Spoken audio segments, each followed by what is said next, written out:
नमस्कार विद्यार्थियों, मैं धीरज कुमार गुप्ता, सहायक आचार्य हिंदी, राजकीय महाविद्यालय कामा। आप सभी का हिंदी की ऑनलाइन शिक्षण कक्षाओं में स्वागत करता हूं।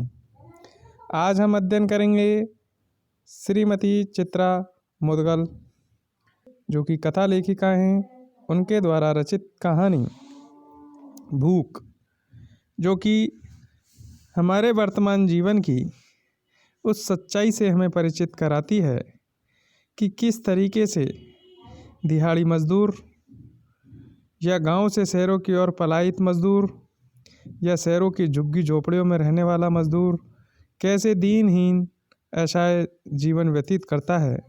उसमें भी एक विधवा स्त्री का इस कठिन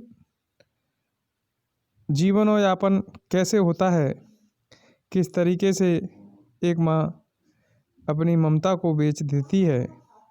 इस कहानी में उसका बड़ा ही मार्मिक चित्रण चित्रा मुदगल जी ने किया है।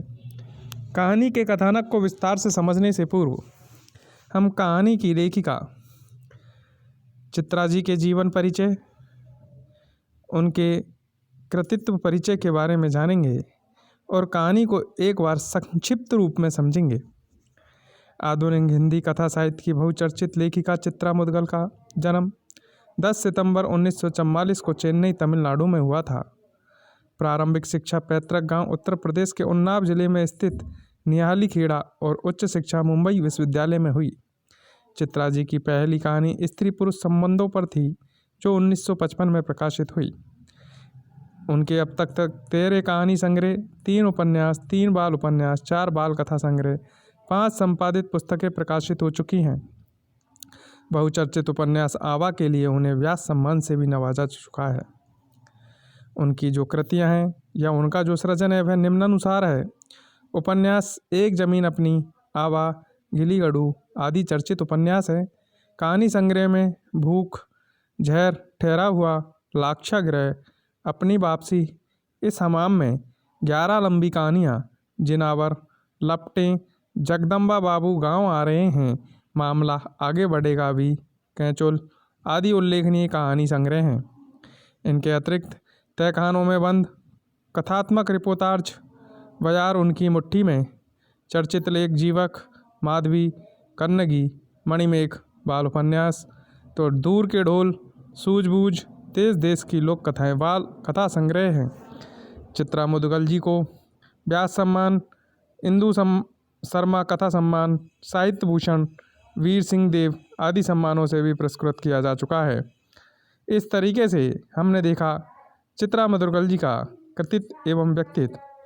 कहानी के सार को संक्षिप्त रूप में समझने का प्रयत्न करते हैं। लक्ष्मा मर्द मिस्त्री था, 30 रुपये मजदूरी लेता था। एक सुबह 25 माले ऊंची इमारत पर काम शुरू कर ही रहा था कि बांसों की फल्ली से पैर फिसल गया, आह भी नहीं निकली और मर गया। लक्ष्मा अनाथ हो गई। मकान मालिक सेठ बेईमान था, उसने यह साबित कर दिया। मिस्त्री नशे में था। सेठ ने 1000 रुपये लक्ष्मा को थमाए और टरका दिया। सबके कहने पर भी लक्ष्मा को काम पर नहीं रखा। लक्ष्मा के पास 3 बच्चे भी थे, बड़े, मजले और छोटू।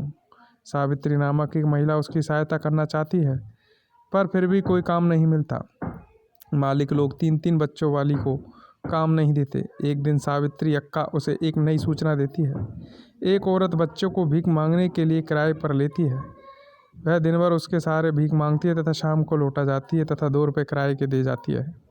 लक्ष्मा पहले तो इस प्रस्ताव पर क्रोधित होती है, किंतु अंत में मजबूरी में इसे स्वीकार कर लेती है तथा छोटू को किराए पर भिखमंगनी को दे देती है। वह रोजाना शाम को बच्चे को लौटा जाती, 2 रुपये किराए के दे जाती। इन रुपयों से लक्ष्मा किसी तरह स्वयं का तथा बच्चों को जिंदा रखती थी। एक दिन छोटू झपट्टा मार भात की थाली को उलट देता है। वह छोटू में तर तर थप्पड़ मार देती है। मार खाकर छोटू बेहोश हो जाता है, क्योंकि रोज की भूख से अति दुर्लभ हो गया है। अक्का को पता चला तो छोटू को डॉक्टर चिरवलकर के दवाखाने में ले जाती है। वहाँ इलाज संभव न होने से भावा अस्पताल ले जाती है। बच्चा नहीं बच पाता। डॉक्टर मौत का कारण भूख को बताता है। लक्ष्मा पगली सी हो जाती है। उसे चिपकी आंतें और लाश ही दिखती है। इस तरीके से कहानी के सार में ही इस कहानी के कथानक का विकास दिखाई देता है, जिसका अध्ययन हम कल करेंगे। आज के लिए इतना ही। धन्यवाद।